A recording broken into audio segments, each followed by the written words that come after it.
আব্দুল্লাহ ইবনে মাসউদ রাদিয়াল্লাহু তাআলা আনহু বলেন, শীতকাল যখন আসতো সাহাবায়ে কেরাম শীতকালকে অভিবাদন দিতেন, সংবর্ধনা দিতেন। কিভাবে অভিবাদন করতেন? বলতেন মারহাবান ইয়া শীতা, বলতেন হে শীতকাল তোমাকে অভিবাদন। তানাজ্জালু তানজিলু ফীহিল বারাকাহ, আল্লাহ তাআলা তোমার মাঝে বরকত রেখেছেন। শীতকালের মাঝে আল্লাহ তাআলা বরকত রেখেছেন। কিভাবে বরকত রেখেছেন? ওয়ায়াকুলু ফীহিল লাইলু লিল কিয়াম, রাতকে আল্লাহ তাআলা লম্বা করে দিয়েছেন কিয়ামের জন্য, অর্থাৎ তাহাজ্জুদের জন্য। ওয়ায়াকসিরু ফীহিন নাহারু লিসিয়াম, এবং দিনটাকে আল্লাহ তাআলা সংক্ষিপ্ত ছোট করে দিয়েছেন রোজা রাখার জন্য। শীতকাল চলতেছে, শীতকাল আমলের কাল। শীত আমলের কাল, শীতকাল আমলের কাল, আমলের মাস। কেন বলছি আমলের মাস? একটা মানুষ সুস্থ থাকার জন্য তার পর্যাপ্ত ঘুম আর খাবার, দুইটা যদি সে পেয়ে যায় তাহলে সে সুস্থ থাকবে, মোটামুটি সুস্থ থাকবে। শীতকালে রাত যে লম্বা হয়, ঘুম যথেষ্ট হয় কিনা? হ্যাঁ, দেখা যায় আপনি যদি এশার নামাজ পড়ে ঘুমাইয়ে যান, ফজর আসতে আসতে আপনার প্রায় 12 ঘন্টা ঘুমিয়ে যায়। 8-9 ঘন্টা তো নরমালি হবেই হবে। 12 ঘন্টা এত লম্বা হবে না, বললাম আর কথার কথা। এত লম্বা ঘুম হতে পারে মাঝখানে আপনার ঘুম ভেঙে যাবে, আয় হায় কত লম্বা ঘুম দিলাম। শীতকাল রাত লম্বা হয়, আপনার পর্যাপ্ত বিশ্রাম হয়, আপনি চাইলে রাতের শেষ অংশে তাহাজ্জুদ করতে পারেন। দিন ছোট হয়ে যায়, দিন ছোট হয়ে যায়। অন্য লম্বা সময়ে রোজা রাখা কষ্ট, এই শীতকালে দিন যখন ছোট হয়ে যায় তখন আপনি দিনে রোজা রাখতে পারেন। আমাকে একটা কথার উত্তর দেন, রমাদান গেল আজকে প্রায় 8-9 মাস রমজান গেছে, 9 মাস হয়ে গেছে। তো এই 8-9 মাসে রমাদান যাওয়ার পরে এমন নেক বান্দা পাওয়া যাবে, আল্লাহর বান্দা যারা রোজা রাখছি, এমনও হয়তো পাওয়া যাবে একটা রোজাও রাখিনি। এই 8-9 মাসে একটা রোজাও রাখিনি। নফল রোজা বললাম না, আপনার ফরজ আছে, নফল রোজাই হোক না কেন, ফজিলত আছে না, একটা রোজাও রাখি নাই এমন আছে। উত্তর দিতে হবে না কেউ, শুধু নিজেকে প্রশ্ন করেন যে হাই আমি তো রাখি নাই, আমি তো রাখি নাই। যারা রাখছি আলহামদুলিল্লাহ, আল্লাহর শুকরিয়া। যারা সোমবার বৃহস্পতিবার রাখি, মাসের 3 দিন আইয়ামে বীজে মধ্য মাসের রোজাগুলো রাখি, হ্যাঁ, যারা বিশেষ রোজাগুলো ফজিলতপূর্ণ রোজাগুলো রাখি আলহামদুলিল্লাহ। কিন্তু দেখা যাবে এমন মানুষ খুঁজে পাওয়া যাবে এগুলো রাখি নাই।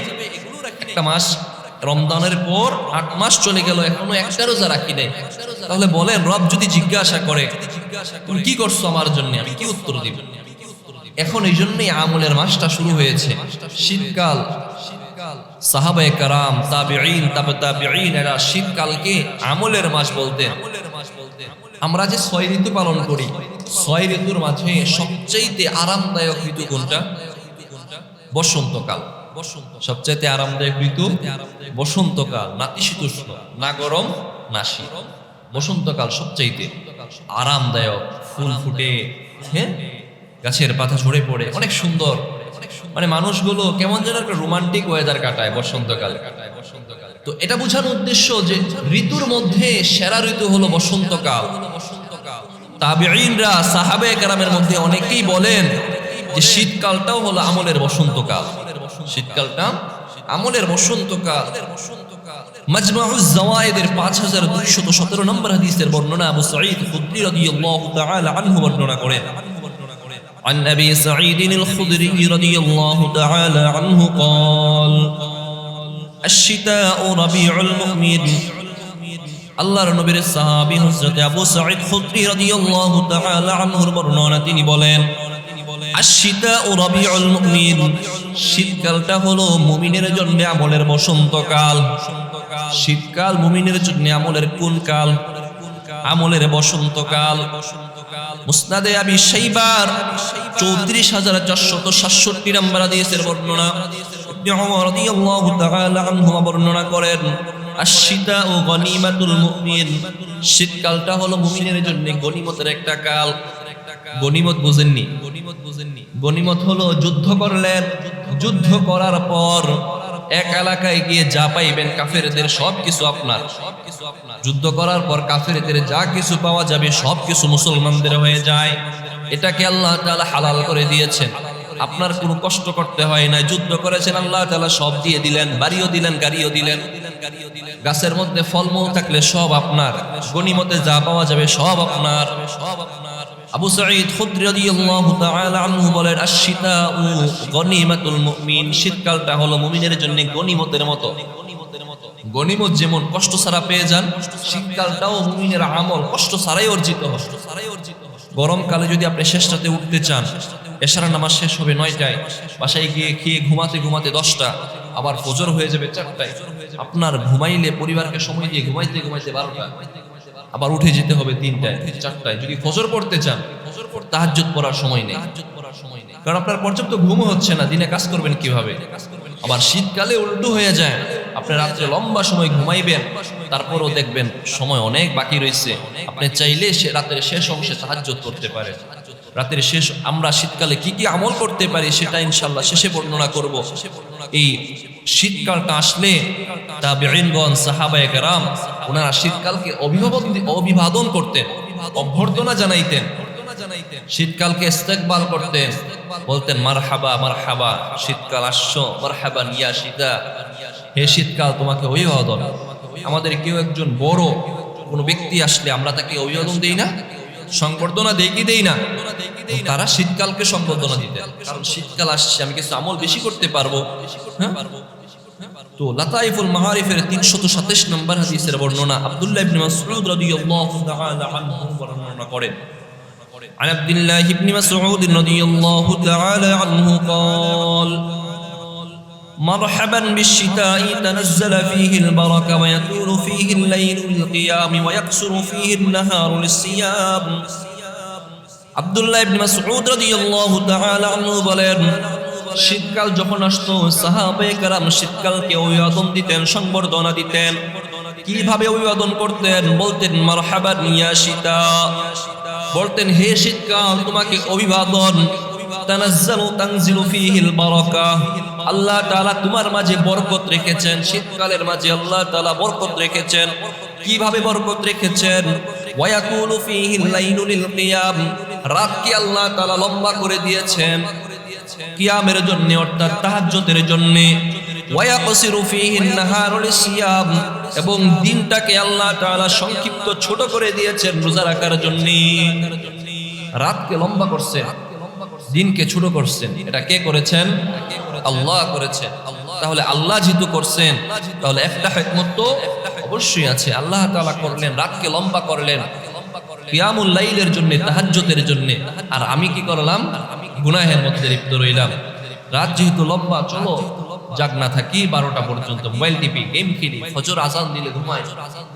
এমন না, আল্লাহ তাআলা রাতকে লম্বা করেছেন। আব্দুল্লাহ ইবনে মাসউদ রাদিয়াল্লাহু আনহু বলেন, রব্বুল আলামিন রাতকে লম্বা করেছেন রাতের মধ্যে কিয়ামুল লাইল করার জন্য, তাহাজ্জুদের নামাজ আদায়ের জন্য, আর দিনকে সংক্ষিপ্ত খাটো করে দিয়েছেন দিনে রোজা রাখার জন্য। দিনে রোজা রাখার জন্য অল্প দিন, ছোট দিন। জোহর নামাজ, জুমার নামাজ পড়ে যাবেন, বাসায় গিয়ে খাইতে বসবেন, দেখবেন আসরের সময় হয়ে গেছে। আসর নামাজ পড়ে কোথাও যেতে হবে না, দেখবেন যে মাগরিব আযান দিচ্ছে। তো এটা বোঝানোর উদ্দেশ্য, দিন ছোট হয়ে গিয়েছে, আপনার জন্য রোজা রাখা সহজ হয়ে গিয়েছে। এবার আসেন কিছু আমল বলি। নফল রোজা চাইলে আমরা এখন রাখতে পারি। শীতকাল আমাদের দেশে মোটামুটি 2 মাস থাকে, কম বেশি 2 মাস থাকে। বাহিরের দেশগুলোতে শীতকাল লম্বা হয়, কোনো জায়গায় পুরো বছরই শীতকাল হয়, কোনো জায়গায় 6 মাস শীতকাল হয়। তো আমাদের দেশে যেহেতু আমরা বসবাস করি, আমাদের দেশ অনুযায়ী 2 মাস, আমরা এই 2টা মাসে আমরা কিছু রোজা দিনের বেলা রাখতে পারি। নফল কিছু রোজা রাখবো। কোন কোন রোজাগুলো রাখবো? 1 নাম্বার, নফল রোজাগুলো যে রাখবো, সুনানে কুবরা লিল বাইহাকির 8485 নম্বর হাদিসের বর্ণনা। কি রোজা রাখবো? কয়েকটি হাদিস থেকে আমরা জানবো।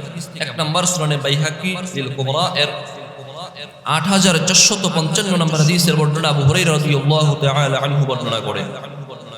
عن أبي هريرة رضي الله تعالى عنه قال قال رسول الله صلى الله عليه وسلم ألا أدلكم على الغنيمة الباردة قال قلنا وما ذاك يا أبا هريرة قال الصوم في الشتاء আল্লাহর নবীর সাহাবী হযরত আবু হুরায়রা রাদিয়াল্লাহু তাআলা আনহুর বর্ণনা তিনি বলেন আল্লাহর হাবিব সাল্লাল্লাহু আলাইহি ওয়াসাল্লাম একজন সাহাবায়ে কেরামদেরকে বললেন আলা আদুল্লুকুম আলাল গনিমাতিল বারিদা আমি কি তোমাদেরকে শীতকালের গনিমতের ব্যাপারে সংবাদ দিব না ক্বালা কুলনা ওয়া মা যাকা ইয়া রাসূলুল্লাহ ইয়া রাসূলুল্লাহ ইয়া হাবিবাল্লাহ ওই আমলগুলো কি শীতকালের গনিমতগুলো কি কি যদি আমাদেরকে বলতেন আল্লাহর হাবিব সাল্লাল্লাহু আলাইহি ওয়াসাল্লাম বললেন ক্বালা আস-সাওমু ফিশ-শিতা শীতকালে রোজা রাখা এটা হলো শীতকালের গনিমত কোন রোজাগুলো রাখবো সুনানে তিরমিজির 745 নম্বর হাদিসের বর্ণনা আম্মা জানা আয়েশা সিদ্দিকা রাদিয়াল্লাহু তাআলা আনহা বর্ণনা করেন كان النبي صلى الله عليه وسلم يتحرى صوم الاثنين وصوم الخميس আল্লাহর নবীর প্রিয়তমা স্ত্রী আম্মা জানা আয়েশা সিদ্দিকা রাদিয়াল্লাহু তাআলা আনহার বর্ণনা তিনি বলেন আল্লাহর হাবিব সাল্লাল্লাহু আলাইহি ওয়াসাল্লাম প্রতি সপ্তাহে 2 দিন রোজা রাখতেন একদিন হলো ইয়াউমুল খামিস সোমবার আরেকদিন হলো ইয়াউমুল ইসনাইন সোমবার ও ইয়াউমুল খামিস বৃহস্পতিবার রাসূল সপ্তাহে 2 দিন রোজা রাখতেন সোমবার আর বৃহস্পতিবার আমরা যে নফল রোজাগুলো রাখতে পারি এর মধ্যে প্রতি সপ্তাহে 2টা একটা হলো সোমবারে আর একটা হলো বৃহস্পতিবারে রাখবো তো ইনশাআল্লাহ সোমবার এবং বৃহস্পতিবার রোজা রাখবো কেন রোজা রাখবো সুনানে তিরমিজির 747 নম্বর হাদিসের বর্ণনা عن أبي هريرة رضي الله تعالى عنه قال قال رسول الله صلى الله عليه وسلم تعرض الأعمال يوم الاثنين ويوم الخميس فأحب أن يعرض عملي وأنا صائم আল্লাহর নবীর জালিলুল কদর সাহাবী হযরত আবু হুরায়রা রাদিয়াল্লাহু তাআলা আনহুর বর্ণনা তিনি বলেন আল্লাহর হাবিব জনাবে মুহাম্মদুর রাসূলুল্লাহ সাল্লাল্লাহু আলাইহি ওয়াসাল্লাম ফরমান তুরাদুল আ'মালু ইয়াউমুল খামিস ওয়া ইয়াউমুল ইসনাইন মানুষের আমাল প্রতি সপ্তাহে আল্লাহর দরবারে সোমবার এবং বৃহস্পতিবার উপস্থাপন করা হয়ে থাকে আপনি আমি যে আমলগুলো করি জিকির করি তাসবিহ পড়ি নামাজ পড়ি রোজা রাখি সাদাকা করি দান সাদাকা করি যা কিছু করি না কেন মানুষকে সালাম দেই পরিবারের উপর সাদাকা করি মানুষের নেক কাজে সহযোগিতা করি যত ভালো কাজ করি না কেন প্রত্যেকটা ভালো কাজ প্রতি সপ্তাহের ভালো কাজের সওয়াবগুলো সোমবার এবং বৃহস্পতিবার আল্লাহর দরবারে পেশ করা হয় সোমবার এবং বৃহস্পতিবারে পেশ করা হয় আল্লাহর হাবিব সাল্লাল্লাহু আলাইহি ওয়াসাল্লাম ফরমান فأحب أن يعرض عملي وأنا صائم আমি চাই আমার আমলগুলো আল্লাহর দরবারে এমন অবস্থায় পেশ করা হোক যে অবস্থায় আমি রোজাদার আল্লাহর কাজ করতেছি রোজাদার তখন আল্লাহ তোমাকে দেখতেছেন তখন দেখবেন যারা আমলটা পেশ করা হচ্ছে তিনি আমারই তো কাজ করতেছে যদি একটা চিঠি একটা আবেদনপত্র কোনো একটা উচ্চপদস্থ লোকের কাছে পৌঁছানোর দরকার হয় যখন ওই চিঠিটা ওনার কাছে পৌঁছবে ওনার নজরে আসবে আপনি চান ওই মুহূর্তটা যেন অন্তত আপনি ভালো থাকেন একটা চিঠি পাঠাইলেন একটা ভালো কোনো একটা আবেদন দিলেন একজনের কাছে উনি আপনার আবেদনটা পড়তেছে আপনি এমন এমন গুণের অধিকারী চিঠিটা যখন আপনার ওনার হাতে পৌঁছলো তখন দেখলো আপনি একটা দুষ্ট কাজে লিপ্ত আছেন তখন কি চিঠি কবুল হবে গ্রহণীয় হবে না উল্টো ফিরিয়ে দেওয়া হবে তো ভালো কাজে যদি থাকেন তখন উনি দেখবে হাই লোকটা তো দেখা যায় ভালোই তো ভালো তখন চিঠি গ্রহণ করা হবে তখন আপনার আমলগুলো তো সোমবার বৃহস্পতিবার আল্লাহর দরবারে পেশ করা হয় এবার রাসূল চান যে সোমবার বৃহস্পতিবার আমি রোজা রাখি ওই সময় আমার আমলগুলো আল্লাহর দরবারে পেশ করা হচ্ছে রাসূল যদি এটা চেয়ে থাকেন তো আমাদের চাওয়ার দরকার নাই আমাদের চাওয়ার আরো বেশি দরকার আছে রাসূল তো আমলগুলো করেছেন আমাদেরকে শিক্ষা দেওয়ার জন্য রাসূলকে যে আদেশগুলো দেওয়া হয়েছিল এগুলো উম্মতের জন্য আদেশ ছিল রাসূলের মাধ্যমে উম্মতের জন্য আদেশ আমরা যেন সোমবার বৃহস্পতিবার রোজা রাখতে পারি আল্লাহ তৌফিক দান করেন চেষ্টা করবেন ইনশাআল্লাহ সব সময় না পারেন এমন না যে সোমবারে রাখলে বৃহস্পতিবার আবার রাখতেই হবে বৃহস্পতিবার না রাখলে শারীরিক যদি শক্তি না হয় আপনি অনেক হার্ড ওয়ার্ক করেন বেশি কাজ করেন আপনি রাজমিস্ত্রি অনেক ইলেকট্রিক কাজ করতে হয় ঝুলে কাজ করতে হয় দিনে পারেন না তারপরেও যদি কোনোদিন সময় হয় একদিন রাখেন মাঝে মাঝে রাখেন ভেঙে রাখেন তাও রাখেন এক নাম্বার রোজা রাখতে পারি সোমবার এবং বৃহস্পতিবারের রোজা। 2 নাম্বার কোন রোজাটা রাখতে পারি? সুনানে ইবনে মাজার 1708 নম্বর হাদিসের বর্ণনা আবু যর গিফারী রাদিয়াল্লাহু তাআলা আনহু বর্ণনা করেন। عن أبي ذر الغفاري رضي الله تعالى عنه قال قال رسول الله صلى الله عليه وآله وسلم من صام 3 أيام من كل شهر فذلك صوم الدهر আল্লাহর নবীর সাহাবী হযরত আবু যর গিফারী রাদিয়াল্লাহু তাআলা আনহুর বর্ণনা তিনি বলেন আল্লাহর হাবিব সাল্লাল্লাহু আলাইহি ওয়াসাল্লাম ফরমান মান সামা 3 আইয়ামিন মিন কুল্লি শাহরিন যেই ব্যক্তি প্রত্যেক মাসে 3 দিন রোজা রাখবে ফাযালিকা সাওমুশ শাহরি প্রত্যেক মাসে 3 দিন রোজা রাখার মাধ্যমে রব্বুল আলামিন তাকে 1 বছর রোজা রাখার সওয়াব দান করবেন। 3 দিন রোজা রাখবে, কয় দিনের সওয়াব? 1 বছর রোজা রাখার সওয়াব। দেখছেন আল্লাহ তাআলা এই উম্মতের জন্য সওয়াব একদম খুলে দিয়েছেন, ভান্ডার খুলে দিয়েছেন, চাইলেই আপনি নিতে পারেন। তারপরও তো আমরা নিচ্ছি না। কিয়ামতের দিন যদি রব জিজ্ঞাসা করেন আমি তো আমার ধনভান্ডার তোমার জন্য খুলেই দিয়েছিলাম, তারপরও নেওনি কেন? কি জবাব দিব?